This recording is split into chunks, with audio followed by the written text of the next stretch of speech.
Eh bien, bonjour à tous. Je suis ravi d'être ici ce soir pour pouvoir discuter avec Jean Geniot de son livre « L'ivresse des livres ». Alors, Jean Geniot, je crois que vous le connaissez tous. C'est un homme qui a de multiples passions et de multiples activités. Alors, vous le connaissez certainement comme infatigable passeur de culture. Est-ce que j'oserais demander à monsieur de parler sans masque, voilà, pour Bien sûr, sans problème. les demi-sous? Ah, voilà. Donc, voilà, je vais essayer de parler fort. Voilà, donc Jean Geniot, qui est un homme de multiples activités, de multiples passions, vous le connaissez comme un infatigable passeur de culture. Jean Geniot, il anime les coups de midi dans cette institution. Les coups de midi qui ont été créés par Jacques de Decker. Il a succédé à Jacques de Decker dans l'animation de ces coups de midi. C'est aussi avec Jacques de Decker qu'il a animé pendant tant d'années la revue Marginale, revue qui avait été fondée par Albert Aiguespars. Nous parlerons certainement d'Albert Aiguespars au cours de cet entretien. Et puis, il est aussi un journaliste littéraire sous le pseudonyme d'Edmond Morel. Et il anime notamment un site qui s'appelle L'Ivresse des livres, comme ce livre, où il y a une chaîne YouTube où vous allez pouvoir trouver quantité d'interviews d'écrivains. C'est presque la volonté d'écrire l'histoire de la littérature belge au présent. Des interviews souvent très longues, un long format qui permet de se plonger dans les œuvres de ces écrivains.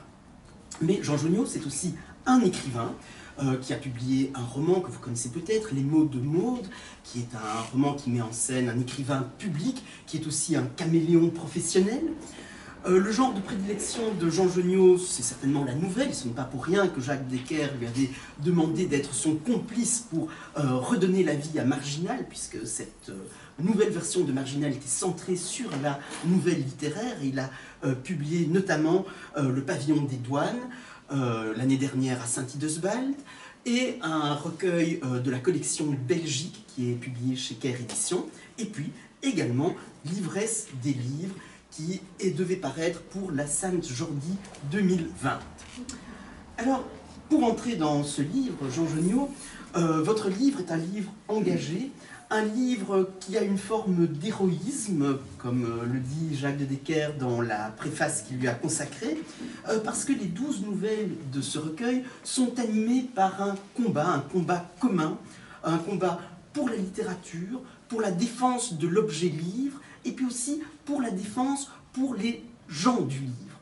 J'utilise le terme gens du livre plutôt que métier du livre, parce que dans ces nouvelles, vous vous intéressez aux hommes au-delà de leur fonction, qui est d'ailleurs aussi une passion. Donc ces gens du livre, ce sont les bibliothécaires, ce sont les libraires, ce sont tous les infatigables passeurs de textes. Et je crois que ce sont les véritables héros de votre recueil, et peut-être même de l'ensemble de votre œuvre, parce que toute votre œuvre, dans le fond, gravite sur cette question de la lecture. Alors, qui sont donc ces héros de la lecture? Alors, merci François-Xavier Lavenne d'avoir bien voulu prendre ce rôle d'arroseur, alors que cette fois-ci c'est moi qui suis l'arrosé dans l'arroseur arrosé. Un mot peut-être sur François-Xavier Lavenne, qui est un vieux complice, un vieux jeune, mais complice depuis longtemps, et notamment depuis quelque temps, il est depuis 10 ans directeur de la Fondation Maurice Carême, et nous avons l'occasion dans ce contexte-là de travailler ensemble depuis un an, et je dois dire que c'est une complicité professionnelle extrêmement dynamique. Je voudrais aussi dire que François-Xavier Lavenne est un spécialiste pointu de la littérature, non seulement de Carême, mais aussi de Louis-Ferdinand Céline, à qui il a consacré une thèse de doctorat primée et mise en valeur par l'Académie royale, ce qui n'est pas rien. Donc voilà, j'enlève ma casquette maintenant de présentateur. Alors pour répondre à l'observation et à la remarque de François-Xavier, effectivement, peut-être, et c'est la première fois que je me rends compte de cette situation-là, peut-être qu'effectivement, les personnages, les gens du livre sont les gens qui sont au centre de l'ensemble des histoires que je raconte. Je me place dans la position de l'écrivain narrateur. Je suis un fervent défenseur de la littérature qui n'est pas de la littérature sur rien ou sur soi, mais qui est une littérature qui entre dans ce processus qui est ce qui distingue parfois l'humain de l'animal, qui est la capacité de raconter des histoires, et à travers le fait de raconter des histoires, de transmettre des émotions, et ce sont les émotions qui nous permettent aux uns et aux autres de finalement trouver une modalité de vivre ensemble. Et c'est peut-être non seulement les gens du livre, mais aussi tout ce qu'ils peuvent engendrer comme capacité de laisser les émotions conduire notre manière de vivre, notre manière de regarder les autres, notre manière de regarder le monde. Une des observations que j'avais faites notamment dans toutes ces rencontres avec des écrivains que j'ai eu l'occasion de faire, rencontres au cours desquelles je ne leur demande pas pourquoi ils écrivent, mais comment ils écrivent, comment on écrit une histoire, comment on invente un personnage. Je me souviens d'une remarque lors d'une interview collective de Stephen King, qui résumait, lorsqu'on lui demandait « mais comment faites-vous pour écrire, comment ça se passe ?» Il disait « c'est tout simple. Si vous ne ressentez pas d'émotion, ça veut dire que la phrase est mal ficelée, ça veut dire que l'histoire ne tient pas la route, et ça veut dire que les personnages ne sont pas crédibles. Et donc je dirais, ce sont les gens effectivement, mais c'est aussi, et peut-être principalement, l'émotion que peut engendrer le fait de raconter une histoire, et dans le cas du livre, le fait de pouvoir la lire. Encore une dernière observation sur les gens du livre, qui est une citation, une évocation que j'aime bien faire. La revue très scientifique de Lancet, qui est une revue médicale, scientifique, qui rend compte des recherches les plus avancées dans le domaine médical depuis des décennies, a fait une étude sur les processus neurologiques qu'engendre le fait de lire, mais pas de lire le journal, mais de lire de la littérature de fiction, de lire des histoires racontées.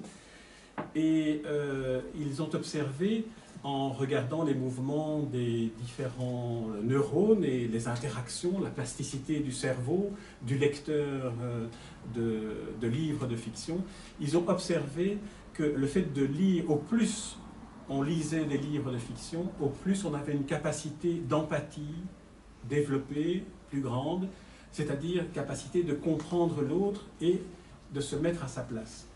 La deuxième observation liée à cette même étude était qu'au plus les livres qui étaient lus étaient des livres de qualité littéraire, lire Flaubert plutôt que Guillaume Musso ou que Marc Lévy par exemple, sans porter de jugement sur la qualité des livres, mais l'observation était de dire au plus vous lisez des livres de qualité, au plus cette faculté d'empathie qui se développe déjà avec la lecture des livres de littérature plus commune, au plus cette faculté se développe encore et devient vraiment une capacité hypertrophiée d'empathie.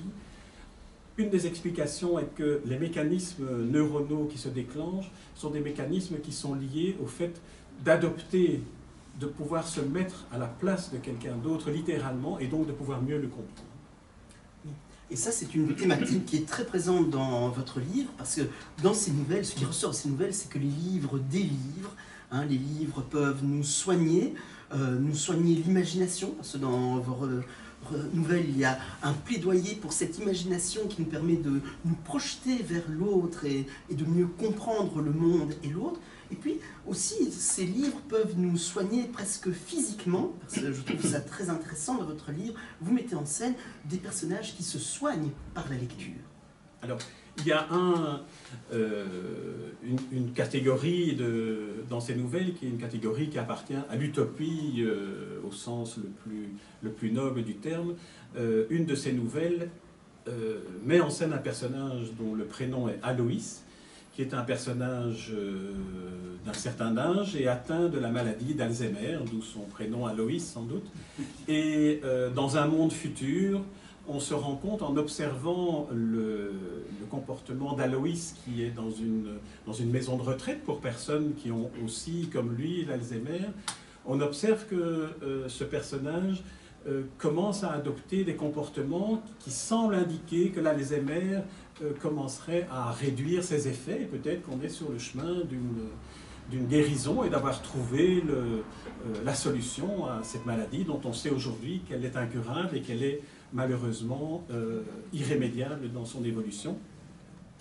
Donc un congrès, alors là j'imagine on est dans une époque ultérieure, future, j'imagine que dans cette maison de retraite qui bien sûr se trouve à Saint-Idesbald, parce que Saint-Idesbald est quand même un endroit qui est un endroit mythologique, à Saint-Idesbald, dans l'abbaye des Dunes, qui est l'endroit où se trouve cette maison de retraite dans le futur, on installe des caméras pour observer un peu le comportement de ce tal Loïs, et on se rend compte qu'il disparaît régulièrement dans un espace qui est une ancienne cave voûtée dans les sous-sols de l'abbaye des Dunes, et les chercheurs, en se rendant là pour aller voir ce qu'il en est, découvrent qu'il s'agissait d'une ancienne bibliothèque, avec des fauteuils anglais, comme on aime bien, en cuir, comme ça, avec des petits lampadaires.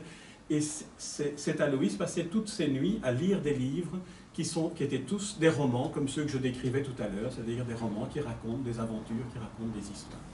Bon, c'est une utopie, malheureusement.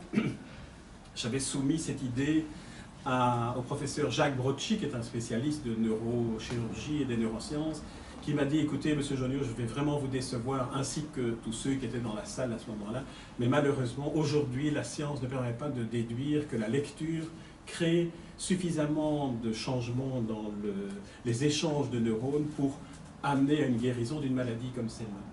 Et ce livre, je vais conclure comme ça, et ce livre est aussi symbolisé par cette histoire-là, à savoir d'inventer et d'imaginer à partir du bonheur que peut créer la lecture de livres, des inventions qui sont utopiques, mais qui nous permettent de rêver dans le rêve. Ah oui, la lecture donc, ne guérit pas de l'Alzheimer, mais est-ce que la lecture guérit des problèmes de vue de la macula? Alors, ça c'est une autre hypothèse, évidemment, mais qui est également infondée. Un autre de mes personnages est atteint de ce qu'on appelle un trou maculaire. Donc pas une dégénérescence maculaire, mais un trou maculaire. Et passionné de lecture, il se dit que, à partir du moment où il sait qu'il va perdre la vue et qu'il ne pourra plus lire, il commence à enregistrer, à lire tous les livres dont il veut garder une trace sonore pour pouvoir les écouter lorsque la cécité complète l'aura frappé.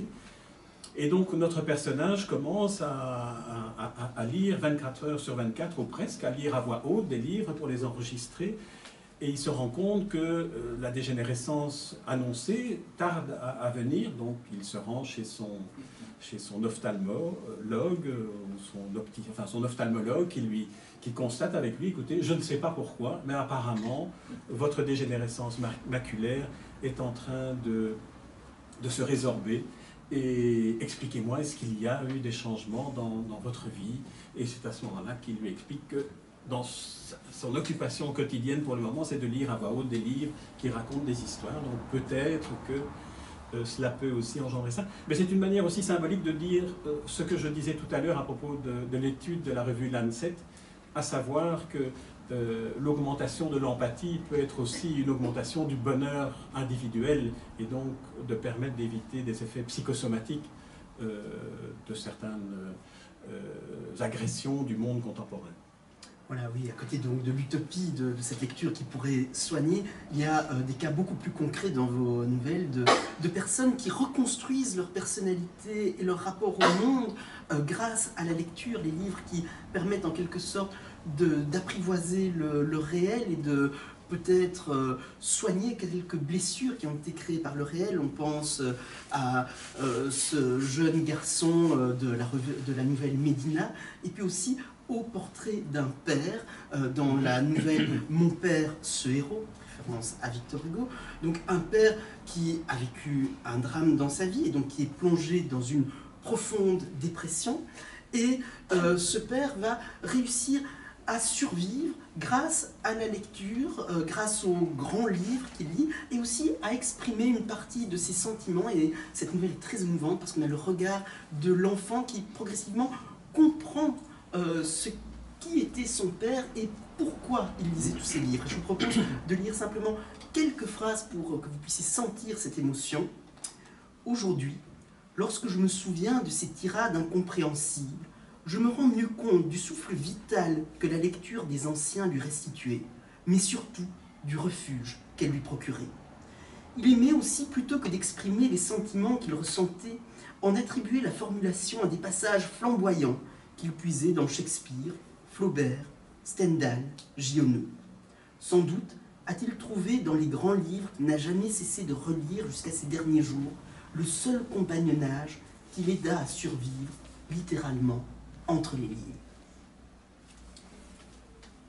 Voilà, alors, donc cette histoire-là est une histoire inspirée par mon propre père, sur lequel je travaille beaucoup pour le moment pour essayer d'en faire un personnage romanesque, dans la mesure où une de ses caractéristiques était d'être frappé de ce que j'ai découvert par la suite sous l'appellation scientifique de athymie, A privatif, thymie, c'est l'absence de capacité d'exprimer, de formuler un sentiment. Et le personnage du père du narrateur ici est un personnage qui est atteint de cette maladie-là, mais qui en plus est un passionné de littérature et de littérature classique. Donc il connaît par cœur, il a fait des études de latin, de grec, il peut citer toute la littérature classique française, il a lu les Russes, il a lu Shakespeare, et donc toutes les fois que l'enfant narrateur demande à son père mais dis-moi, qu'est-ce que tu penses de telle chose, qu'est-ce que tu ressens devant tel événement, qu'est-ce que tu penses de moi, qu'est-ce que tu penses du monde, etc. Il ne répondait jamais que par des citations. Et donc c'était quelque chose d'assez étonnant d'être devant une personne qui réussit à n'avoir comme langage et communication avec le monde extérieur que le silence, le mutisme, ou alors des citations. Alors pour donner un exemple, mais qui est un exemple qui n'est pas dans le livre, mais qui est un exemple que j'ai vécu personnellement, c'est quand mon père devait dire qu'il avait apprécié un repas, par exemple, il faisait référence à une citation de Richard III, pour dire, comme disait Richard III au moment d'entrer dans la forêt, que ce mets fut délicieux et agréable, etc. Et donc il parlait comme ça, ce qui était assez déroutant, mais qui était une manière, une énigme pour moi quand j'étais enfant, mais ce qui était aussi une manière pour moi aujourd'hui de me dire, tiens, comment pourrais-je raconter l'histoire de ce père que je ne connais pas? Et je ne connais pas l'histoire, je connais mon père, mais je ne connais pas l'histoire. Et donc je suis pour le moment en train de travailler sur un texte qui racontera mon père, ce héros, comme je le dis ici, mais qui devra remplir les vides par des plans que je vais imaginer et que je vais raconter avec le recul. Alors l'autre nouvelle à laquelle François Xavier faisait allusion dans la Médina, là c'est une autre forme d'inspiration pour écrire des histoires, qui est plus une forme d'inspiration qui s'apparente à des prises de vue, à des courtes séquences vidéo qu'on pourrait filmer d'événements auxquels on assiste.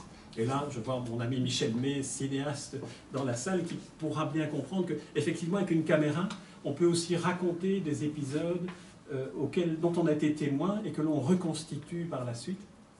Et dans le cas de cet enfant, de la Médina, pardon, de l'histoire de la Médina, j'avais un jour rencontré au Maroc, dans une petite ville du Maroc, dans le souk, un monsieur qui venait installer régulièrement un tabouret au milieu du marché, et les gens venaient s'agglutiner autour de lui, et il racontait des histoires. Alors il y avait un monde, mais vraiment il avait un public, vraiment un public très régulier, très nombreux. Moi je ne comprenais pas ce qu'il racontait, mais il racontait en arabe ou en berbère, il racontait des aventures qui avaient l'air de passionner le public, principalement un jeune public.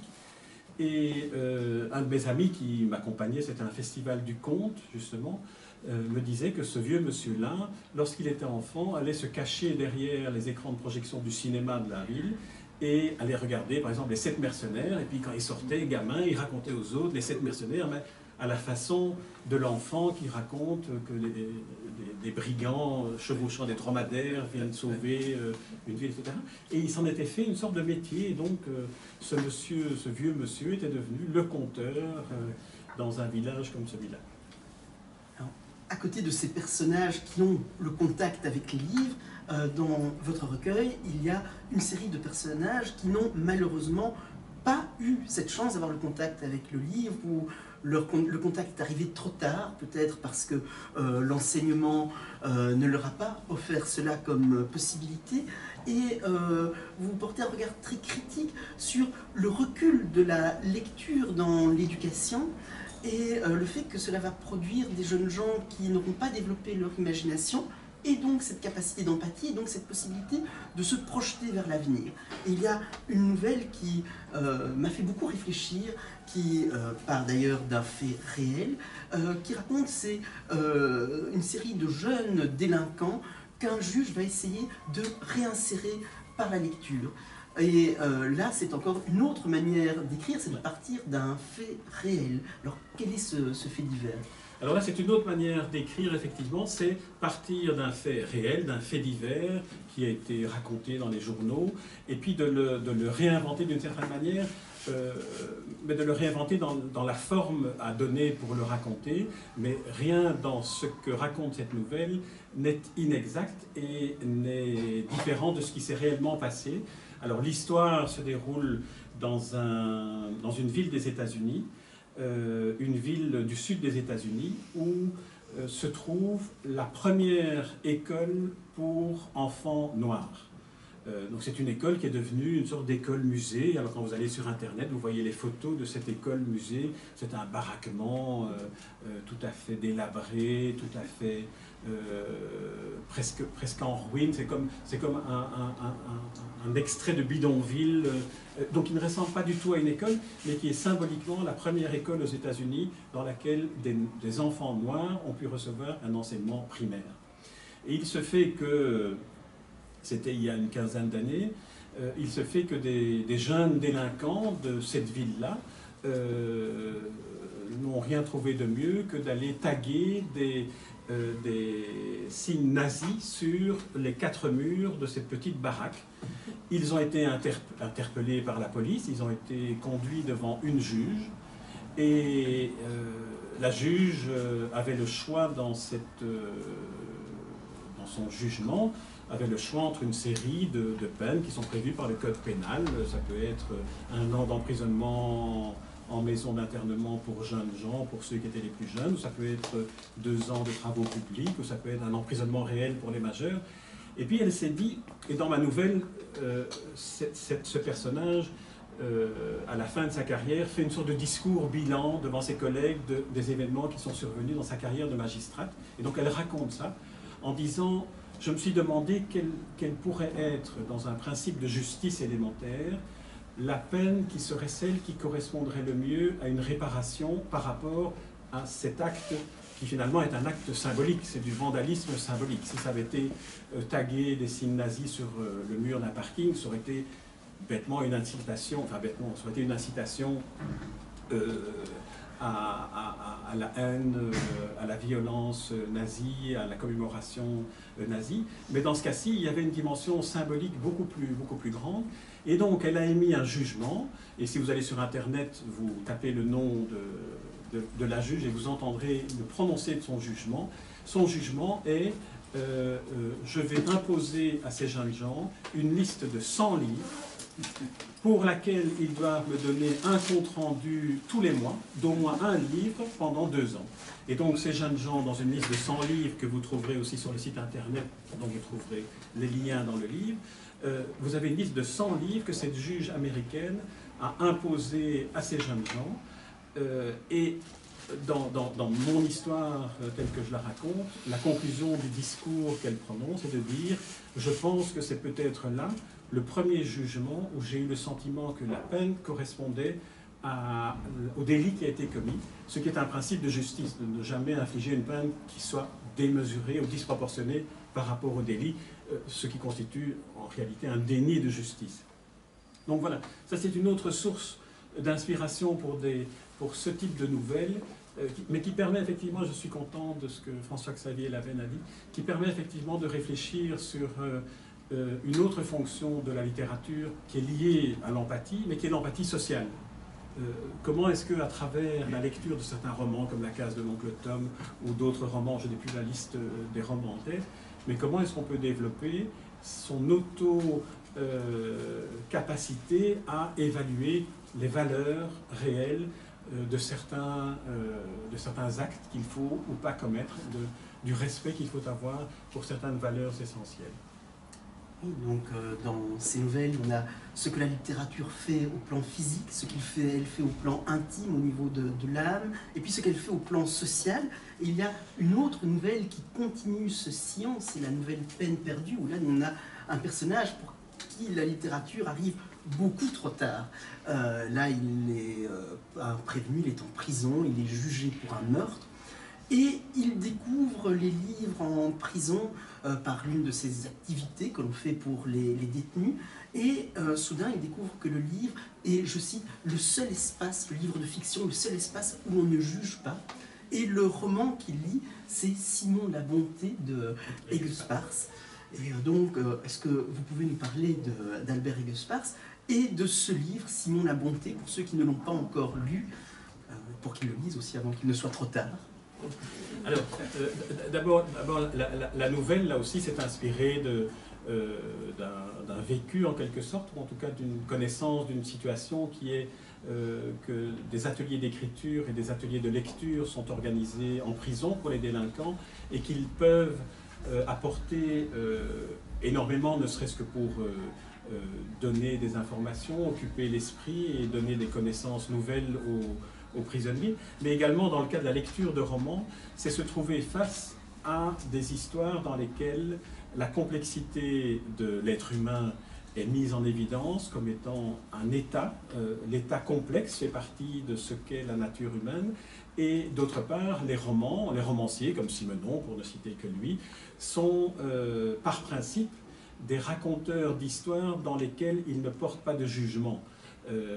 Rien de pire qu'un roman édifiant où on qualifie immédiatement le mauvais de mauvais et ses actes sont jugés par le narrateur ou par l'auteur ou par le romancier.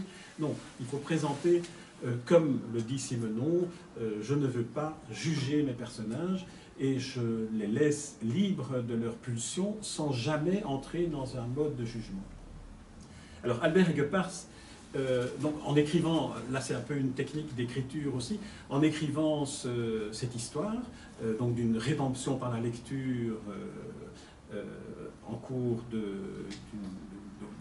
d'un emprisonnement, au cours d'un emprisonnement, je devais essayer de trouver quel était l'auteur et le roman que j'avais envie de mettre. On aurait pu mettre Victor Hugo, l'histoire de Claude Gueux, qui est un des romans les plus bouleversants qui soit sur une injustice dans ce cas-là, mais donc dans le cas de mon histoire, la personne en prison a effectivement commis un infanticide.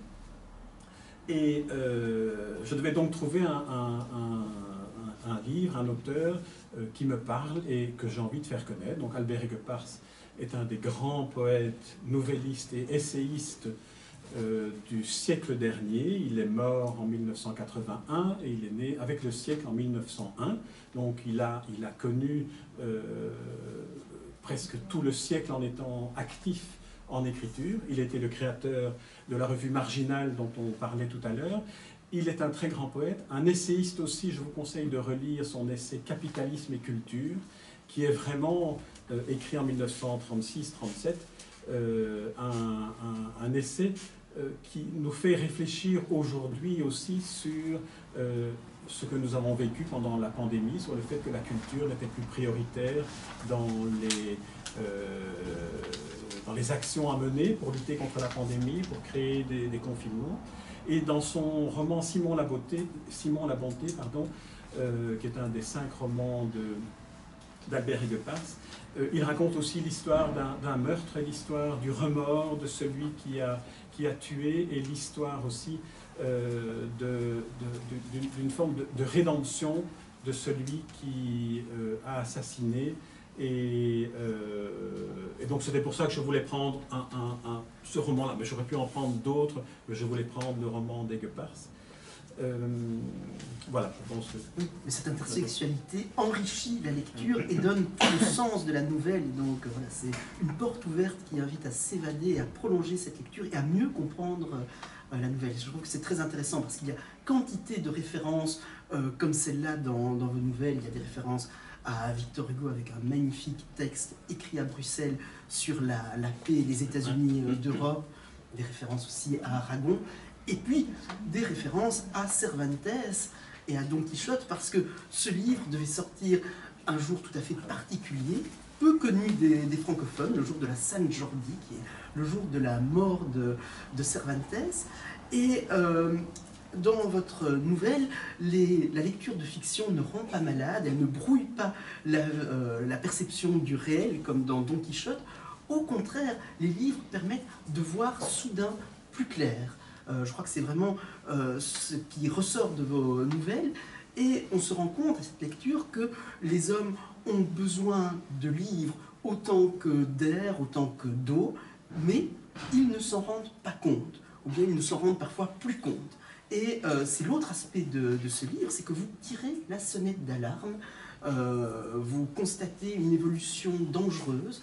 Alors, Jean Genot, est-ce que nous sommes à un moment de changement dans notre rapport à la culture, dans notre rapport à l'objet livre, et peut-être un moment de bascule? Alors, personnellement, je n'ai pas d'avis statistique sur l'observation que je fais, qui est que la lecture est une pratique de moins en moins courante. Lorsque on rencontre des éditeurs, comme les grands éditeurs français, Grasset par exemple, dernièrement faisait un état des lieux, en constatant que le lectorat ne se renouvelait pas, que le lectorat était principalement constitué sociologiquement de femmes d'une cinquantaine d'années. On revient à la notion de la ménagère de 50 ans, mais avec une différence, c'est que les jeunes générations, y compris des femmes, ne prennent plus le temps de lire et qu'il y a une sorte d'attraction tellement forte pour tout ce qui est apprentissage rapide et immédiat d'énormément de choses dont on n'approfondit rien. C'est un phénomène qui se retrouve aussi dans la perte du goût de la lecture, et c'est une perte du goût de la lecture de livres de fiction, de livres de référence. C'est une perte qui est en train de devenir irrémédiable et qui ne trouve plus chez les jeunes les moyens de donner une motivation nouvelle pour retrouver le livre, pour retrouver le goût de la lecture et pour retrouver à travers la lecture tout ce qu'elle peut apporter du comportement dont on a parlé tout à l'heure. Alors, ce livre s'ouvre par une fable qui est une manière pour moi de dire de manière excessive ce que le livre pourrait devenir, mais pas seulement le livre, on parle aussi des lieux du livre, pour en faire brièvement le pitch, parce que je pense qu'on peut raconter les histoires d'un livre, et puis quand on le lit, on voit autre chose, chacun reconstitue après ce qu'il en lira et ce qu'il en retirera. L'histoire de ma librairie est une librairie qui s'appelle le Pavillon de lecture. Dans cette librairie, il y a une histoire d'amour qui se noue entre la libraire et le lecteur, le client qui franchit la porte de la librairie. Ils passent la nuit ensemble à se lire des livres, des extraits de livres, et ils vivent une nuit d'amour entourée de livres. Le lendemain matin, ils doivent partir. Et on se rend compte à ce moment-là, dans une sorte de travelling arrière, qu'ils quittent la librairie et que la librairie est en réalité dans un parc d'attractions, comme il y a des parcs d'attractions, la vie au Moyen-Âge ou la vie au temps des Romains, et qu'en fait, c'est un parc d'attractions qui nous montre un café, un restaurant, une bibliothèque, une librairie, tous ces lieux de sociabilité qui, et j'écris cette nouvelle-là avant les confinements et avant qu'on ferme les théâtres, les lieux de sociabilité, qui montrent que tous ces endroits se trouvent maintenant dans un parc d'attractions que des visiteurs, comme à Walt Disney, viennent visiter le monde de Walt Disney. Et au fur et à mesure que le travelling arrière se poursuit, on se rend compte que, en réalité, c'est le dernier jour non seulement de la librairie dans le parc d'attractions, mais c'est aussi le dernier jour du parc d'attractions, puisque les bulldozers viennent raser ce parc d'attractions qui n'intéresse plus personne. Et donc c'est la fin de la fin du livre, c'est la fin de la fin de la sociabilité, de la rencontre avec l'autre. Et donc c'est une histoire un peu terrible. Je ne me rendais pas compte en l'écrivant que j'allais arriver à ce point d'aboutissement aussi terrible. Surtout pour les libraires, mais je pense pour tout le monde, et que c'est une manière aussi, par un livre sur les livres, de plaider un peu pour la lecture et ce que cela peut apporter. Alors la dernière nouvelle encadre ça, mais d'une autre, si je peux, encadre ça, mais d'une autre manière, qui est peut-être le volet optimiste de la première nouvelle. La dernière nouvelle s'appelle Livre premier et se passe dans un monde totalitaire. Et là, je fais référence évidemment au Pen Club aussi, avec ce constat que l'on fait tous, mais que l'on oublie parfois, que dans les pays totalitaires, le premier instrument de liberté que l'on détruit, c'est le livre. Les autodafés sont une pratique de tous les régimes totalitaires depuis la nuit des temps et continuent de l'être. Il suffit d'aller voir en Turquie ou d'aller voir en Chine, dans les régions ouïghours. C'est d'abord l'apprentissage de la langue, l'apprentissage de la mythologie et de la lecture et des livres que l'on détruit pour refaçonner une population qui perd ses racines culturelles essentielles. Et donc dans cette histoire livre premier, on se trouve dans un futur, dans un pays comme celui-là, où tous les écrivains ont été envoyés au bagne, et on est dans ce bagne, et les travaux forcés auxquels ils sont condamnés consistent à détruire tous les livres que l'on ramène de toutes les bibliothèques. Par camion entier, on vide les librairies, les bibliothèques, et on ramène tous les livres dans cette espèce de grand four, qui n'est pas un four crématoire, mais qui est un four où on refait de ces livres une pâte à papier avec laquelle on fait des cartons, des boîtes, enfin on fait ce qu'on veut en faire. Et mon personnage, mon narrateur, est un écrivain qui va porter ses poubelles de papier, il les déverse dans la cuve, et régulièrement il enlève une feuille d'un des livres, et il finit par reconstituer un livre qui est le livre premier. Et dans mon histoire, en fait, l'histoire débute après que l'on ait compris qu'il fallait cesser ces pratiques et qu'il fallait redonner la liberté aux hommes. Et donc il présente pour la première fois ce livre premier, dont j'ai mis la photo sur mon site d'ailleurs, qui est un livre fait de 150 feuilles prises d'un livre italien, prises d'un livre espagnol, prises d'un livre anglais, qui se trouvaient dans tous ces livres qui sont tombés entre les mains de ce prisonnier, et qui en fait reconstitue en 150 pages les 150 livres que l'UNESCO, 30 ou 40 ans avant, avait identifiés comme étant les chefs-d'œuvre absolus de l'humanité en matière de littérature. Et donc il avait réussi à reprendre une page de chacun de ces 150 livres pour faire le livre premier, dont on n'a plus qu'une page par livre. Enfin, voilà. Oui, c'est un aspect très important donc, de ce recueil, à côté de l'aspect utopique dont on a parlé. Ce sont ces dystopies, et je vous propose de lire la description de cette librairie au tout début, donc dans la nouvelle Le Pavillon de lecture. Cette librairie dont on va découvrir qu'en fait c'est une fausse librairie, c'est une attraction pour susciter une nostalgie qui elle-même est passée de mode. Donc, au bout de l'avenue principale, les néons de l'enseigne découpaient dans l'obscurité les traits d'un visage sans yeux, penché sur un livre ouvert. Une senteur sucrée d'enfance, cahiers, crayons, cartables, de papier, de cuir et de colle m'enivra dès que j'eus franchi le seuil. Sur les tables, des piles de livres s'érigeaient dans un enchevêtrement lilliputien de gratte-ciel. Au mur, les rayonnages alignaient les dos des volumes à la verticale.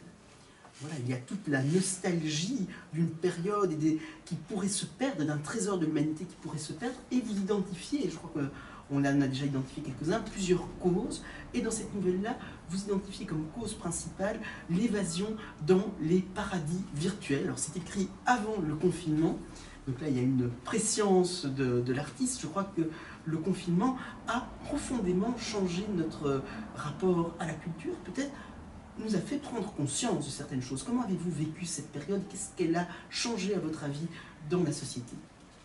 Alors, dans la nouvelle, donc écrite avant le confinement, puisque le livre devait sortir le 23 avril 2020, ce qui veut dire quelques jours après qu'on ait fait les premiers confinements. Je reviendrai sur la Sainte Jordi après aussi. Je pense qu'on a tous observé dans le monde de la culture et dans l'accessibilité de la culture, des changements de comportement qui ont privilégié, me semble-t-il, principalement dans cette population plus jeune qui déjà était éloignée du livre, de la lecture du livre.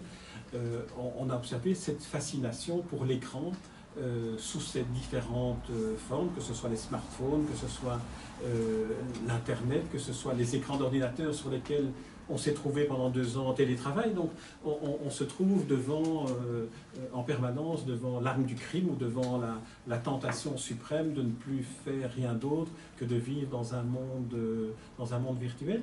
Et peut-être qu'il y a là un constat à faire, une réflexion, une incantation à faire, de dire attention, le virtuel est vraiment une découpe extrêmement étroite du réel. Un écran de smartphone, c'est 5 cm sur 20, et c'est finalement cette étroitesse-là dans laquelle notre regard sur le monde finit par se confiner aussi, et qu'on perd la capacité d'aller vers le complexe, d'aller vers la complexité des choses, d'aller aussi vers l'histoire, de ne pas être simplement dans le ponctuel. Tiens, je vois des images d'un attentat ou d'une manifestation, et finalement je ne sais rien de la manifestation. Je sais simplement qu'elle a eu lieu, je sais qu'il y a eu au moins les personnes que je vois sur mon écran, mais qui me donnent à penser qu'il y en a beaucoup plus, ou peut-être qu'il n'y en a pas beaucoup plus.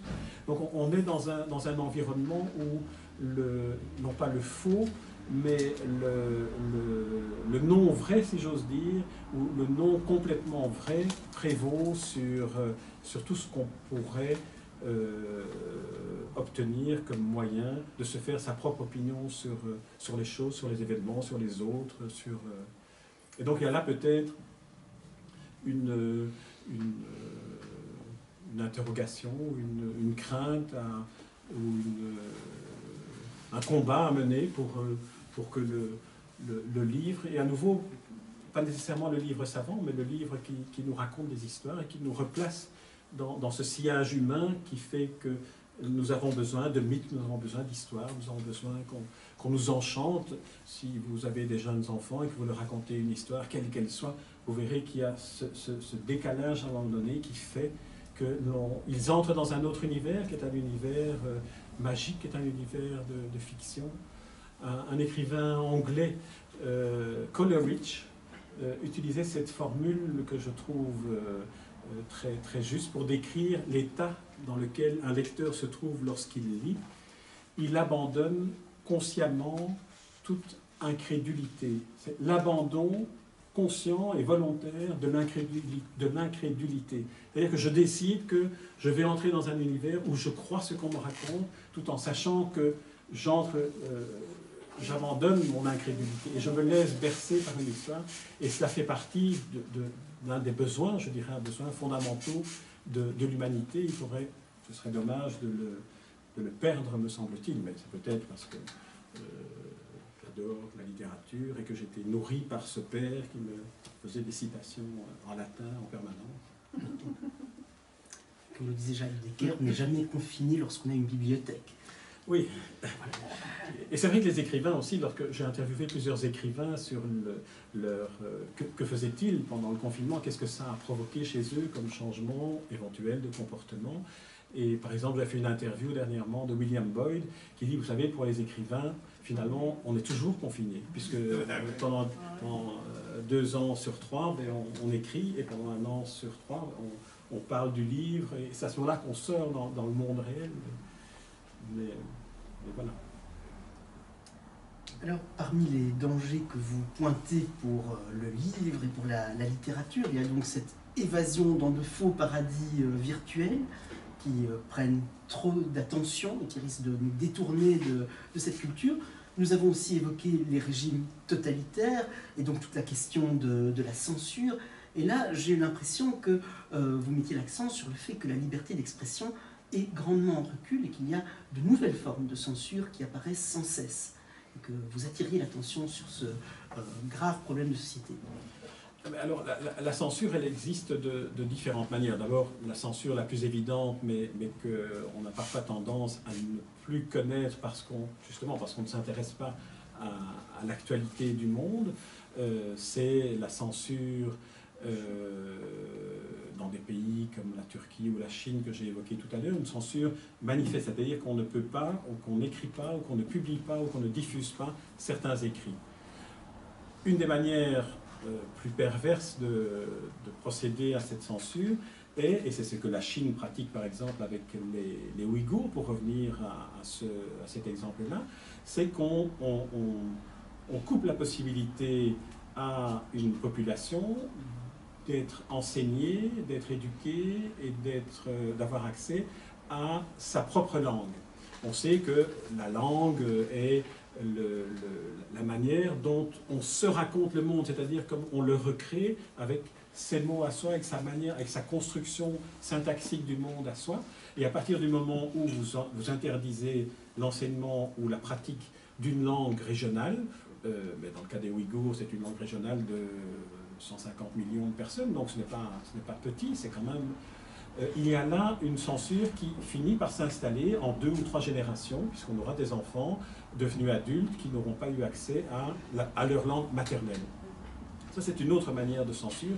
Et d'ailleurs, pour faire une parenthèse sur l'association PEN Club et PEN International, il faut savoir que dans leurs priorités, donc PEN International, c'est comme Amnesty International, mais pour la liberté d'expression et la défense des écrivains menacés, une des priorités des actions de PEN International est la création d'un comité des droits linguistiques et de la traduction littéraire.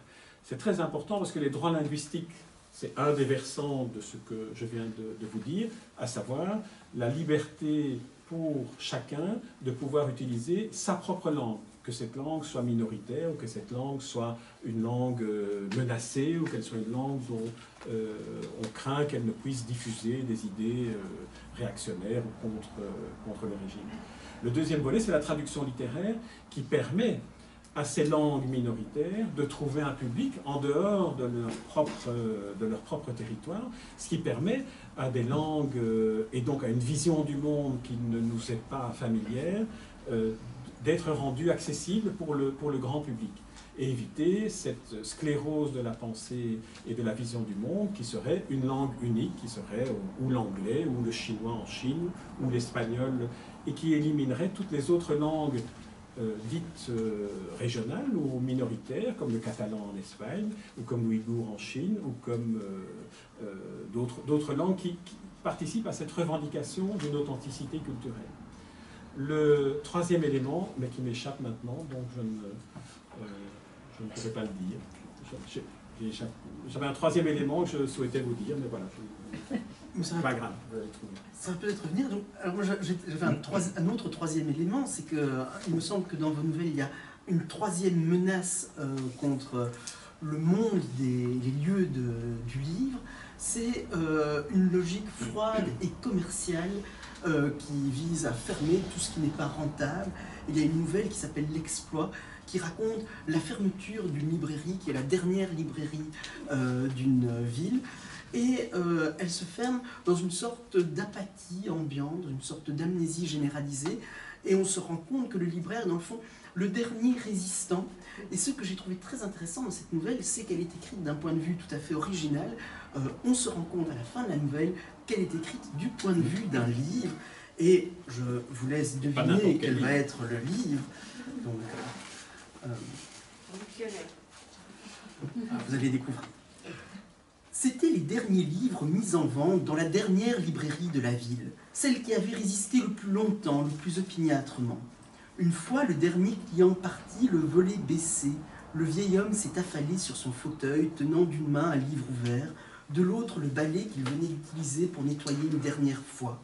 La lampe, projetée au sol sa silhouette éthique, ombre sèche et longue, comme dans une de ces gravures de Gustave Doré que je connais bien. Alonso, le libraire, avait toujours eu l'art d'identifier ce qu'il apporterait au lecteur du rêve, du bonheur, des ailleurs, des voyages, de l'aventure. Il écrivait quelques mots sur un post-it, y apposait son ex-libris, un idéogramme dont quelques initiés savaient ce qu'il représentait. Alonso a refermé le livre, il l'a déposé sur la pile près de l'entrée, il y a collé son post-it. L'horloge de la librairie indiquait 5 heures du matin. 3 heures plus tard, l'huissier bondissait du camion stationné devant la double vitrine où des livres pour enfants semblaient plaider une innocence à présent perdue. Les hommes se mirent à leur ouvrage et, suivant l'exploit dont l'huissier avait donné la lecture, ils vidèrent la librairie, n'y laissant, comme le veut la loi, qu'une chaise et une table. Donc voilà, cette vision de la librairie qu'on vide est faite par un livre et donc pas n'importe lequel. Alors, j'ai essayé de glisser une série d'allusions à un livre qui est un livre fétiche pour moi, notamment l'ombre portée de ce libraire qui est un grand monsieur maigre et qui ressemble à une illustration de Gustave Doré. C'est évidemment le Don Quichotte de Cervantes, dont Alonso est le prénom. Et c'est aussi une référence à la sortie du livre prévu pour la San Jordi. En Espagne, il y a une formule extraordinaire pour la San Jordi, donc qui est la fête du livre, puisque c'est une fête qui se célèbre le jour de la naissance ou de la mort de Cervantes, maintenant je ne sais plus. Cervantes qui est mort d'ailleurs le même jour que Shakespeare, donc il y a des coïncidences comme ça. Et le slogan de la San Jordi, cette journée au cours de laquelle les libraires, toutes les fois que vous allez acheter un livre, vous offrent une rose. En espagnol, ça sonne très bien, très fort. C'est más libros, más libres. Plus de livres, plus de liberté. En français, ça sonne moins bien. Mais ça dit vraiment tout. C'est vraiment en 4 mots d'un slogan qui, là-bas, à Barcelone, se lit en catalan, mais c'est la même formulation, más libros, más libres, me semble tout à fait exemplaire. Et alors je voudrais peut-être dire aussi un mot sur un autre lieu qu'on n'a pas évoqué, qui est le lieu de la bibliothèque, qui est un lieu où l'on donne accès à tous aux livres. Donc c'est pas más libros, más libres, mais c'est más libres para todos, pour tous ceux qui peuvent avoir accès à la librairie. Et alors comme François Xavier disait que finalement ce qu'il avait identifié dans celui-ci se retrouvait dans d'autres livres, je voudrais quand même attirer l'attention sur le fait que ce lieu-ci a été le cadre d'une autre de mes nouvelles dans un autre de mes livres qui s'appelle l'année dernière à Saint-Idesval. Et une des histoires évoque le fait qu'un clochard s'était installé dans une bibliothèque de Bruxelles et avait fini par d'abord trouver du réconfort, de la chaleur, l'amitié, la bienveillance du personnel de la librairie. Et un des membres du personnel lui avait appris comment créer un site internet. Et donc, ce clochard qui se retrouvait dans les rues la nuit et qui allait aux distributions de repas chauds, c'est là où je l'ai rencontré d'ailleurs, avait créé un site internet sur lequel il racontait ce qui se passait dans la rue. Donc, la journée, il venait dans la bibliothèque, il écrivait ses chroniques sur internet. Donc, c'est vraiment...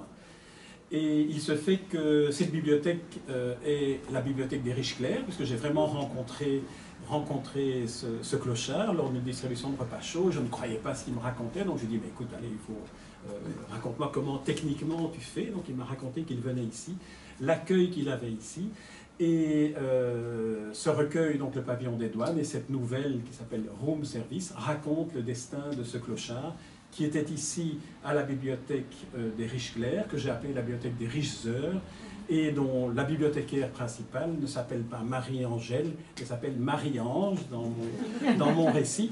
Et alors je vous en parle parce qu'il se fait que cette nouvelle-là va être adaptée au cinéma, et donc le tournage d'un court-métrage va avoir lieu à partir du mois de mars, et on a plus ou moins convenu avec Marie-Christine Jadot que l'on pourrait peut-être faire une projection de ce court-métrage, donc ce sera 20 minutes, j'ai vu les castings des comédiens, ça va être quelque chose de formidable. On pourrait imaginer de faire une projection, une séance ici, pour parler du livre dans la bibliothèque et de la fonction sociale, de la fonction essentielle d'un lieu comme celui dans lequel nous avons la chance d'être accueillis, et c'est toujours avec bonheur d'être ici. C'est très intéressant que vous évoquiez ces personnages de clochards, parce que c'est un thème récurrent dans votre œuvre, qui traverse beaucoup de vos nouvelles, puisque les gens du livre, le monde du livre est progressivement rejeté à la marge. Eh bien, ce sont les marginaux qui s'en emparent. Il y a beaucoup de figures marquantes dans vos nouvelles de ces gens qui sont sans domicile fixe, mais qui ont un rapport profond à la lecture et qui comprennent vraiment ce que la lecture a de plus essentiel. Et on en trouve un exemple dans ce recueil-ci avec le personnage de la jeune Adita, mais on en trouvait évidemment dans l'année dernière à Satie de Sbalt et dans tous vos recueils. C'est vraiment cette marginalité qui rejoint la littérature, c'est quelque chose d'extrêmement important dans vos textes. Un mot sur la nouvelle Adita, effectivement, parce que là, au niveau des sources d'inspiration de ces histoires, Adita, hormis le prénom, est une histoire que j'ai vécue personnellement. Je participais à des distributions de repas chauds pour les clochards à la gare centrale à l'époque. Et une des jeunes personnes qui était là était une jeune fille d'une vingtaine d'années, que j'ai appelée Adita ici, et qui avait disparu, parce que bon, les clochards, ils apparaissent et puis ils disparaissent pendant des mois, et puis on les voit, ils reviennent, ils nous racontent ce qu'ils ont vécu. Et cette petite jeune fille était une petite jeune fille à laquelle tout notre groupe était très attaché, parce qu'on savait qu'elle vivait avec ce qu'on peut appeler un vrai prédateur, et qu'elle elle était vraiment sous sa coupe, et une coupe extrêmement violente. De temps en temps, elle réapparaissait, et puis elle disparaissait, et on craignait toujours pour elle, mais on ne savait rien faire d'autre que d'attendre qu'elle revienne. Et il se fait qu'après avoir dû arrêter ses activités de distribution de repas chauds, en me promenant en ville, tout près de la bourse, je la vois assise sur le trottoir avec un petit gobelet en train de mendier. Et donc je m'approche d'elle, je lui demande: est-ce que tu me reconnais? Oui, oui, Jean, je te reconnais, bien sûr, etc. Et je lui propose d'aller manger un petit bout et puis d'aller lui acheter des vêtements après. Donc on fait tout un circuit comme ça autour de la rue Neuve. Elle était habillée avec un parka complètement dégueulasse, avec les mains noires de crasse, et cette odeur singulière qu'ont les clochards. Mais c'est une petite jeune fille, petite dans tous les sens du terme, de très petite taille. Elle devait avoir 21, 22 ans. Et lorsqu'on prend le repas qu'on prend dans un self-service, je m'aperçois qu'en fait, elle a des manières, elle se tient bien à table, elle doit aller se laver les mains avant, toute une série d'éléments qui viennent du fait qu'elle était adoptée et qu'elle a quitté ses parents adoptifs pour vivre dans la rue. Et à ce moment-là, elle me raconte qu'elle est très heureuse pour le moment, me dit-elle, alors qu'elle est dans la rue, parce qu'elle a trouvé Gare du Midi un endroit où elle a pu installer son matelas et où il y a une ampoule qu'elle peut allumer, et donc elle peut lire. Et donc je tombe des nues en me disant: mais cette petite jeune fille dans la rue, son bonheur, donc elle trouve qu'elle est heureuse parce qu'elle a trouvé une ampoule qui fonctionne entre deux rails de la Gare du Midi ou dans une baraque à outils de la Gare du Midi. Et je lui demande ce qu'elle lit. Il faut savoir qu'elle était adoptée d'Amérique latine, je ne sais plus dans quel pays, du Pérou, je crois. Et elle me dit: je lis la biographie de Che Guevara, l'autobiographie de Che Guevara. Et donc elle est plongée dans ce livre révolutionnaire d'une époque révolue pour elle, et me parlait de la lecture de cette expédition de Che Guevara en moto à travers l'Amérique latine. Et j'avais l'impression de me trouver dans un univers qui n'était plus celui dans lequel objectivement je me trouvais, dans un self-service avec une petite jeune fille habillée dans un parka, et dont je savais qu'elle était victime d'une situation inqualifiablement injuste. Et je me dis, il y a là en même temps une réalité qu'elle me raconte, mais aussi une manière de symbolique extraordinaire sur ce que lui apporte le fait de lire et d'avoir cette lumière qui est aussi finalement le symbole de ce qu'elle trouve dans le livre, et le rêve que représente encore pour elle la révolution telle que Che Guevara pouvait l'incarner, mais pour une génération beaucoup plus ancienne que la sienne. Et donc c'est une des histoires, mais qui est racontée telle que je l'ai vécue. C'est comme un rapport, presque un rapport objectif d'une série d'événements qui se sont succédés, hormis le prénom de la jeune fille. que j'espère toujours revoir d'ailleurs. Prénom très symbolique d'ailleurs. Ici, Adita, j'ai changé le prénom en choisissant, c'est comme quand j'ai choisi Albert Egepars, en choisissant le prénom, j'ai choisi un prénom qui veut dire lumière en hindi, si je me souviens bien. Voilà. Bien éduqué. Voilà. Oui, bien éduqué, voilà, c'est ça, qui a été éduqué, voilà, qui a été élevé. Voilà.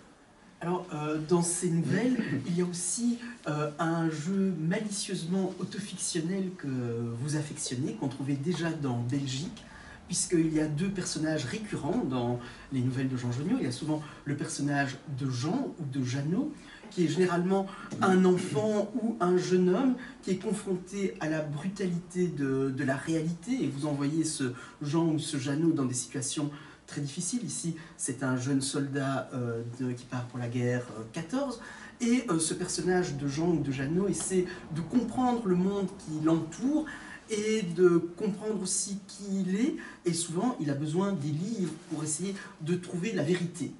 Et puis, à l'opposé, il y a le personnage de Morel. Alors, dans Belgique, Morel, c'était un sympathique affabulateur, un homme qui invente des vérités assez arrangées, mais c'est un magnifique conteur, donc personne ne lui en veut. Et ici, nous retrouvons à nouveau le personnage de Morel, et c'est un savant, mais un savant qui aime ménager ses effets, qui aime apparaître sur la scène, se mettre en scène. Évidemment, derrière ce Morel, on reconnaît votre pseudonyme, Edmond Morel.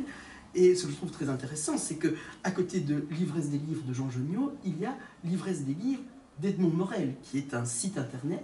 Et donc, quel est le rapport avec ce double que vous avez créé, Edmond Morel, et qu'est-ce que L'ivresse des livres d'Edmond Morel? Alors, Edmond Morel, d'abord, c'est un pseudonyme que j'ai créé au moment où...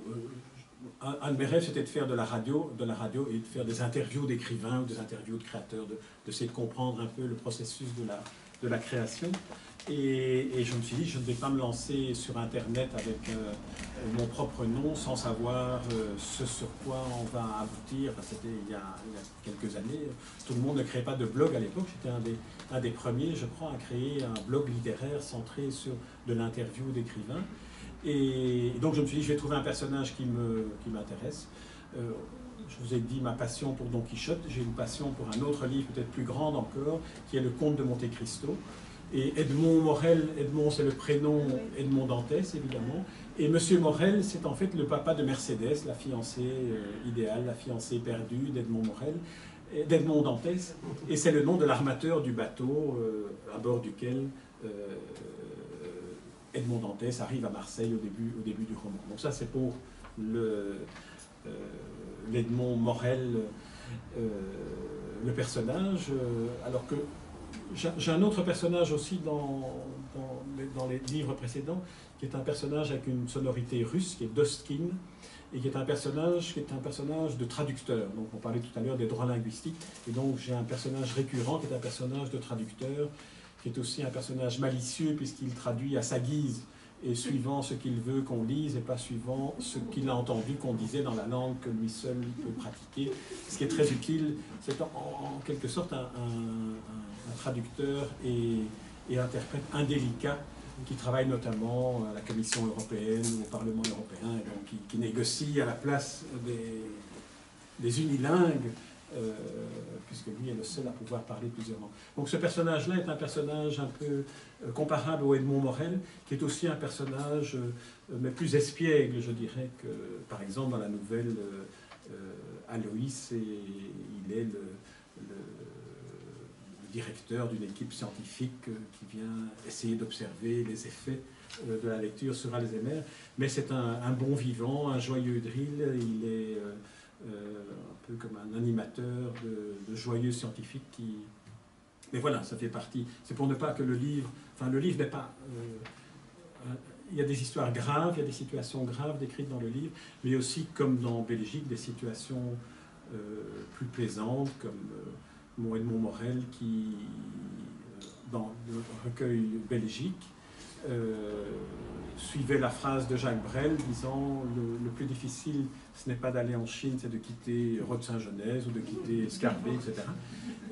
Ou Villevorde, de quitter Villevorde. Et donc mon personnage Edmond Morel raconte à tout le monde qu'il va aller en Chine. En fait, il n'y va pas, il reste calfeutré dans son grenier pendant les 3 semaines où il avait annoncé qu'il partait en Chine. Et sur Facebook, il met des tas de photos de Chine. Et donc, alors ce qui est amusant avec ce livre belgique, à cause de cette histoire chinoise de Edmond Morel qui n'arrive jamais à aller en Chine, c'est qu'à la foire de Francfort, un éditeur chinois s'est intéressé au livre, à la nouvelle, et donc le livre va peut-être être traduit en chinois maintenant, puisque vous savez que la Belgique a eu une grande importance à l'époque où on était la 2e puissance mondiale, en Chine notamment pour la construction de chemins de fer, et donc c'est un peu autour de ça qu'un éditeur chinois de Nankin s'est intéressé à ce livre belgique. Alors, je ne sais pas si peut-être vous avez quelques questions à poser à Jean Geniot sur ce recueil. Oui, moi, je n'ai pas vraiment de questions, mais j'abondais dans votre sens. J'ai appris la semaine dernière, j'ai enlevé ça parce que... Donc, j'ai un fils qui travaille dans une école en Angleterre, une grande école, il y a 1500 élèves, quand même, des grands, dans le 2e secondaire, les secondaires. Et la bibliothécaire vient de décéder et elle ne sera pas remplacée. Voilà. Donc, bon, j'imagine que les livres vont être mis sur tablette ou sur des Kindle, je ne sais pas quoi, mais enfin les livres en eux-mêmes, je dis mais qu'est-ce qu'ils vont faire avec la bibliothèque? Enfin, je ne sais pas, à la poubelle, donner, distribuer ou brûler. Pourquoi pas? Ils vont rester accessibles sans bibliothécaire. C'est épouvantable. Je trouve que le plus grave dans ce que vous dites là, dans ce que vous décrivez là, je pense que ce n'est pas le fait que les livres disparaissent, les livres de cette bibliothèque-là disparaissent, mais c'est le fait que la bibliothécaire, qui est quand même une sorte de guide ou de conseiller, disparaisse et ne soit pas remplacée. Ça, c'est peut-être le plus... C'est horrible. Le plus... Tous les points de vue sont vraiment choquants. Oui. Je veux juste revenir un peu au plus positif. 2 petites remarques. Donc, je suis bibliothécaire, pour ceux qui ne me connaissent pas. Ici, d'ailleurs. Ici, oui. Quand on parlait de confinement, etc., je tiens à signaler que les bibliothèques étaient le seul accès à la culture qui sont restées ouvertes en permanence, sauf le premier mois où on s'est tous un peu... on a dû se retomber sur nos pattes. Mais voilà, donc c'est important de dire que les bibliothèques ont toujours été là et on a vu qu'on a beaucoup de gens qui sont venus vers les bibliothèques emprunter des livres. Et alors, deuxième chose, par rapport aux sans-abri, il existe une association en partenariat avec Douche Flux qui prête des livres. Absolument. Ils vont à la gare centrale et ils prêtent des livres au centre de domicile fixe et ça fonctionne très très bien et il y a une énorme demande. Voilà. Du positif. Ah non, ça c'est du positif. Mais mon épouse et moi, on a suivi une conférence dimanche passé concernant la lecture, et ce sont des psychologues, la bibliothérapie, qui conseillent des livres à des gens pour sortir de leurs problèmes, et qui, je pense que c'était au Canada, c'était remboursé par la sécurité sociale. C'est-à-dire que le médecin prescrit des abonnements à une bibliothèque ou des livres, des psychologues peuvent prescrire des livres pour aider des patients. Et il faut savoir qu'à l'origine, en 1916, ce sont les soldats américains qui ont bénéficié de cette bibliothérapie parce qu'ils souffraient de stress post-traumatique. Et ça leur permettait justement d'alléger, je dirais, leur souffrance, leur traumatisme. Et on distribuait des livres aux soldats dans les tranchées. Oui. Voilà. Des petits livres de la collection Nelson, hein, si vous voyez encore dans des bouquineries, des petits livres de la collection Nelson, tous les classiques ont distribué. Mais n'y avait-il pas maintenant, je dirais avant cette pandémie, un projet européen de bibliothérapie? Il me semble qu'en Europe, ils ont organisé une sorte de projet justement pour encourager. Mais il vaut mieux que ce soit des livres conseillés. Il faut être guidé. On ne prend pas quel livre à n'importe quel moment pour quelle souffrance. C'est un peu comme l'histoire de ma juge américaine qui a choisi 100 livres parce que c'était ce type-là. De personne à tel moment pour telle souffrance. Donc, pourquoi le pouvoir du livre est important. Et je voulais juste dire que le problème de la lecture, notamment chez les jeunes, n'est pas nouveau. J'ai été écolier dans les années 60 dans les Marolles, à l'école numéro 7 rue Haute, et j'étais le seul qui lisait. Et ça se comprend aussi. La lecture n'est réservée finalement qu'à une certaine catégorie sociale, parce que les gens dans les catégories sociales dites inférieures, en général, ils ont plusieurs enfants, ils n'habitent pas des logements très bien insonorisés, et ils n'ont pas des conditions idéales pour se retrouver à lire. Tandis que des personnes qui sont dans un milieu social plus évolué, comme était le mien, quand je voulais lire, j'allais me mettre dans ma chambre, et puis voilà, j'étais tranquille. Et il y a ça, cet aspect-là qui est très important. Bien sûr, tout à fait, tout à fait. Et alors, je ne pense pas personnellement que la lecture ait moins de valeur qu'auparavant. Simplement, les moyens de nous informer ou de nous détendre ont augmenté. Pendant des siècles, il n'y avait que la lecture et les journaux, puis il y a eu la radio. Là déjà, à ce moment-là, on disait c'est fini les livres. Puis après la radio, il y a eu le cinéma. On a redit la même chose. Il y a eu la télévision. On a redit la même chose. Puis alors sont venus les livres électroniques, qui allaient soi-disant tout serait électronique, et ce n'est pas du tout le cas. Et donc, je pense que la lecture trouve toujours sa place, mais en moindre importance, forcément. Si moi je rentre chez moi le soir, entre 8h et minuit, mais si je veux regarder un film, si je veux faire ça, je ne peux pas consacrer autant de temps à tout ce que je voudrais. Il y a certains programmes scolaires, je ne sais plus dans quelles écoles, j'avais lu un article là-dessus, où on imposait aux enfants, mais école primaire, début de secondaire, 15 minutes obligatoires de lecture, quoi que ce soit. Mais ils avaient tous un livre, ils devaient tous lire pendant 15 minutes, tout arrêter et lire. Parce que c'est aussi un choix dont on peut expliquer le processus.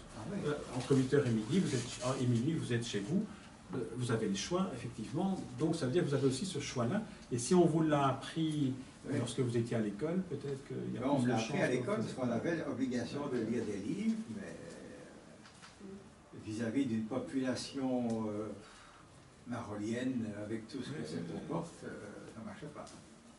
Vous savez qu'à l'école, à l'époque, entre l'heure du midi, quand j'étais enfant, j'étais à l'école numéro 1 à Scarbet, eh bien, il y avait des livres, des bacs de livres, et pendant qu'on mangeait le repas de midi, on ne parlait pas. On pouvait chacun choisir un livre et lire après avoir mangé. Donc, pendant l'heure, ça encourageait, je dirais, les jeunes à lire pendant l'heure de table, juste après le repas. Donc, Oui, moi, pour rejoindre un petit peu ce que monsieur a dit, moi je suis issue d'une famille nombreuse. Mon papa parlait et avait appris l'arabe, comme j'expliquais à monsieur tantôt, dans une école coranique. Donc en apprenant le Coran, en maternelle, ils apprenaient la conjugaison, la grammaire et tout. Donc mon père savait lire l'arabe littéraire. Ma mère est analphabète, mais donc je suis issue d'une famille nombreuse. J'habitais dans une communauté à forte, c'était une belle communauté, une belle cité, parce que c'était les premiers logements sociaux du côté d'Andenne. Et je n'avais pas accès aux livres, parce que sans doute, à part mon père qui lisait en arabe, donc moi je ne savais pas lire l'arabe. Et donc je n'avais pas accès aux livres. Mes parents m'ont inscrit dans une très bonne école à Andenne. C'était une école qui formait de futurs instituteurs et institutrices. Donc j'ai privilégié de cet enseignement-là. Et, comme je le disais tantôt, c'est une amie qui m'a dit qu'à Andenne, il y avait une bibliothèque. Donc j'ai été m'inscrire à la bibliothèque. Et c'était toujours les fichiers en carton, dans un bac en plastique. Et quand j'ai découvert ça, pour moi, ça a été quelque chose. En plus que j'allais à l'école, que je travaillais bien parce que j'étais une bonne élève. Et pour moi, ça m'a ouvert des horizons. Et comme je suis issue d'une famille musulmane qui n'était pas, on n'était pas intégriste, on ne portait pas le foulard ni rien, mais nous, les filles, on ne pouvait pas sortir, quasiment. Donc toute mon adolescence, c'est la lecture qui m'a sauvée. Je lisais dans ma chambre, je partageais ma chambre avec ma sœur, et je lisais. C'est ce qui m'a sauvée. Pour venir en complément à monsieur, le désir de lecture correspond à une curiosité pour ce qu'on ne connaît pas. Donc à la recherche d'un voyage qu'on peut faire. Aujourd'hui, à travers les réseaux sociaux, la curiosité est pour ce qu'on connaît. On va voir des détails plus ou moins intéressants sur les avis, le vécu de groupe. Et donc, quand vous parliez du champ de l'écran, même chose. Quand on cherche son chemin sur un GSM, on voit 3 rues, 5 rues. Quand on a une carte, on voit la ville. Et donc, il y a un déclic, un changement de qualité de la curiosité. C'est vrai que la comparaison avec la carte, oui, c'est une comparaison exemplaire avec la carte où on voit l'ensemble plutôt que le GPS. Et ou on peut rêver déjà de voir la carte. Absolument. Tiens, le port est là, le fleuve est là. Quand on a 5 rues, 10 rues, il n'y a pas de rêve. Sur l'accès aux livres dont parlait Madame, il y a un très beau roman qui va sortir au mois d'avril, qui raconte une histoire aussi de inaccessibilité du livre pour un enfant, mais qui finalement trouve une voie pour y arriver. C'est un livre d'Henri Rohan Rosenblatt, que vous connaissez sans doute, ancien journaliste de radio, et qui a écrit un roman dans lequel il raconte son enfance. C'est un roman, donc il fictionnalise. Il raconte son enfance d'enfant caché. Donc en 1936, sa mère à Vienne l'a mis dans un train pour rejoindre des accueils qui étaient réservés pour les enfants juifs menacés en Allemagne et en Autriche. Donc sa mère l'a laissé dans un train sans savoir si elle allait le revoir, sans savoir dans quelles conditions il allait finir par arriver à destination. Le train s'est arrêté à Bruxelles où il était recueilli par une dame, qui était une dame qui n'avait pas milieu populaire, qui ne lisait pas, qui n'avait pas de livre, et qui se trouvait pendant 4 ans avec ce petit enfant dont elle devait s'occuper, mais dont elle devait surtout s'assurer qu'il ne se manifeste pas. Et donc, elle a commencé à fréquenter la bibliothèque de la rue, c'était Anderlecht, je crois, et à ramener des livres, mais sans savoir ce qu'elle ramenait aux petits garçons. Donc il y avait des livres pour adultes, il y avait des livres érotiques, et donc c'est la manière dont Henri Rohan raconte après coup en disant « j'ai fait ma résilience, enfin j'ai réussi à échapper aux rafles, notamment celle de septembre 42, parce que j'étais caché et que je ne bougeais plus, j'étais plongé dans mes livres et j'étais passionné par mes livres, mais c'était aussi une résilience pour lui de trouver dans le livre cette évasion, cette possibilité de nourrir sa curiosité pour l'ailleurs et dans son cas pour l'après. Et aujourd'hui, ce livre, Henri Rohan va avoir 90 ans, il a écrit son roman il y a 7 ans, qui va être réédité maintenant parce qu'un film a été tiré à partir de ce roman, puisque dans le roman, l'enfant résilient, le personnage d'Henri Rohan, trouve une deuxième résilience dans la réalisation d'un film de cinéma qui va être diffusé et projeté à Cannes. Et c'est le rêve de cet enfant de fiction qui devient réalité dans le roman. Et aujourd'hui, le film, un film de fiction qui s'appelle Le chemin du bonheur, va sortir au mois d'avril de cette année-ci, réalisé à partir du roman qui raconte une résilience. Et donc là, on a une boucle formidable et on va faire une séance ici pour montrer, pour rencontrer Henri Rohan si ça s'organise. Excusez-moi, mais si ça intéresse les gens, sur Facebook, il y a des clubs, j'appelle ça comme ça, des groupes de passionnés de littérature. Et ces gens s'échangent les infos de ce qu'ils ont lu, ce qui leur a plu, et donc il y en a beaucoup. On a la bibliothèque aussi. Hein. Il y en a beaucoup. Et alors juste, je voudrais vous demander, votre père, quand vous parliez qu'il n'avait pas... Est-ce que c'était le fait qu'il ne ressentait pas les sentiments, ou est-ce qu'il ne savait pas les exprimer? Il ne savait pas les exprimer suite à un traumatisme familial qui remontait à sa jeunesse. En fait, à 18 ans, son père a lui été fusillé par la Gestapo, et donc ça a été vraiment un choc. Et par ailleurs, ma mère, donc sa femme, est décédée quand ils avaient 3 enfants, 1 an, 3 ans et 5 ans. Et donc il s'est retrouvé seul avec ce deuxième deuil en quelque sorte, et cette responsabilité accablante dont il ne savait pas comment la gérer. Des émotions. Par contre c'est un lettré, donc il a fait ses études au jury central de philo classique, donc il a appris le latin, le grec et tout. Il a passé 5 ans tout seul à étudier pour passer son jury central. Et ces éléments-là ont fait que la sociabilité était quelque chose qui pour lui n'existait pas. Et donc voilà, c'est comme ça qu'il a été, que moi je l'ai toujours connu. Et c'est ça que j'essaye de re-raconter. C'est ça que je pose la question, parce que je disais, il ne ressentait pas ou est-ce qu'il n'exprimait pas? Il ressentait, mais il n'a jamais réussi à formuler. C'est vraiment... et d'ailleurs, toutes les fois, plus tard dans sa vie, j'essayais quand même, moi je suis un bavard, comme vous avez remarqué, donc j'essayais quand même de lui poser des questions, de le faire parler et tout. Alors, il arrivait presque à faire une crise de tétanie, tellement il ne parvenait pas à répondre à mes questions, qui essaient de savoir qui il était finalement. Donc maintenant je vais devoir l'inventer. Je peux juste une dernière, s'il vous plaît. Oui. Oui, voilà. Parce que, voilà, oui.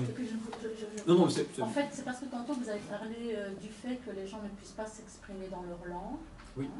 Et que, par exemple, on ne traduise pas non plus les livres dans d'autres langues, oui, pour que d'autres nations puissent y avoir accès.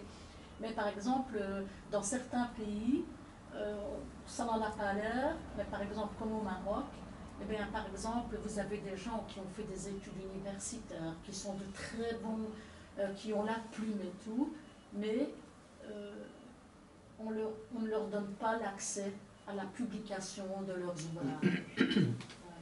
C'est une autre censure. Oui.